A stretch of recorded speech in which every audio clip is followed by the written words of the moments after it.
I've been out of the Army since '07. You know, I was diagnosed with PTSD in 2014. So like for me, it's always been like a dream to have a pup. You know, it's someone that basically takes my mind off of what's going on. You know, they have your best interest in mind. So that's always been something to me that's been appealing. He's been great. You know, his last training class was last week, and his homework assignment was learn how to down. And he does pretty good. He's a serious pup. He takes his training very seriously. So I think that, you know, oftentimes, especially when you have a mental disability, I think that there are those situations to where you're feeling judged, you know, and it's tough, you know, even for me, like my process. But once you accept it, you start looking for ways to make yourself better. So you surround yourself with the right people, with the right animals that are gonna make you feel the way that you need to feel. So that, you know, it's not a tough day. We know we're gonna have our tough days. If you're having a tough day, they don't care. You know, they want to make you better, and at the end of the day, that's all we can ask for.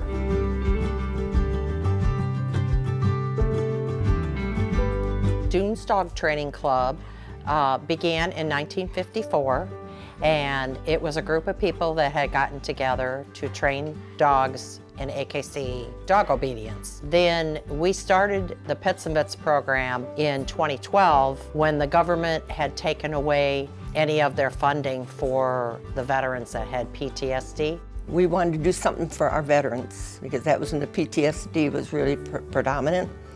And so we came up with this deal that we'll train our veterans free of charge, and that way there they can earn what's now called a service dog.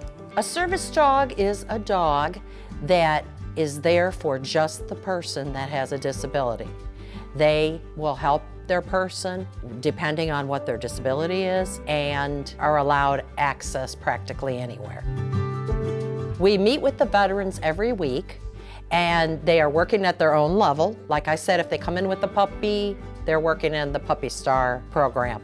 If they come in with an older dog, then they're working to pass a CGC test or evaluation. AKC is the American Kennel Club. The CGC is a Canine Good Citizen test. So we go through the different steps of that. We go through basic obedience, sit, down, stay, come when called, those kind of things. Make them more reliable at their obedience. I've got a medical condition. I was diagnosed with cancer in the year 2000, and going through the amount of treatments that I've gone through damaged me internally, so I've got a heart condition. And so my heart slows down to a point where it'll stop. And so he alerts me to when it gets too low, and I stand up or move to make sure that it doesn't hit that point.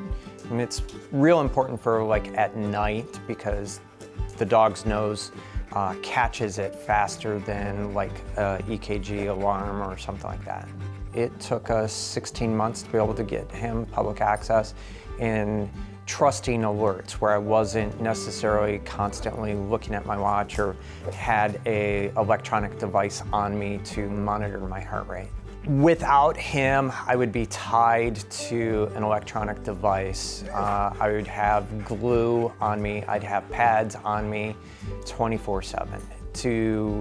I would be constantly checking, constantly worrying, where with having him, it does give you a freedom. You have a shadow, and so you've always got somebody with you. In the military, they always say you're never leave a buddy behind, and I mean that's exactly what he's like to me. I mean, I get ready to leave, he sees me starting to put my shoes on, and he can be dead tired at 9 o'clock at night and sees me going to go get an ice cream, and he's like, "All right, Dad, let's go. Let's go. Where's my vest? I see you getting ready. I see the keys." With the dog, you're never alone. Just seeing veterans working with their dogs, it just makes all the difference in the world. You know, a dog is just fantastic. A dog is the best thing you can have, you know, really. And they're smarter than we are, you know. But no, I love it. I love what I do. I love what we do as a club. And there's not any other programs out there that will do it all for nothing. We don't charge them a penny, nothing, no. The reason I am so passionate about this program is because my father was a Navy veteran, and he loved dogs. dogs were a comfort to him. So I understood while I was growing up how important it was for them to have a canine companion. So coming from my personal standpoint and also from my dad's background, that I realized that this is a very important program for a lot of people. And in the meantime, a lot of the veterans have told us how important it is to them. You know, different stories that I hear from them, I realize how important it is for them to have a canine companion and a service dog that they can take practically anywhere with them.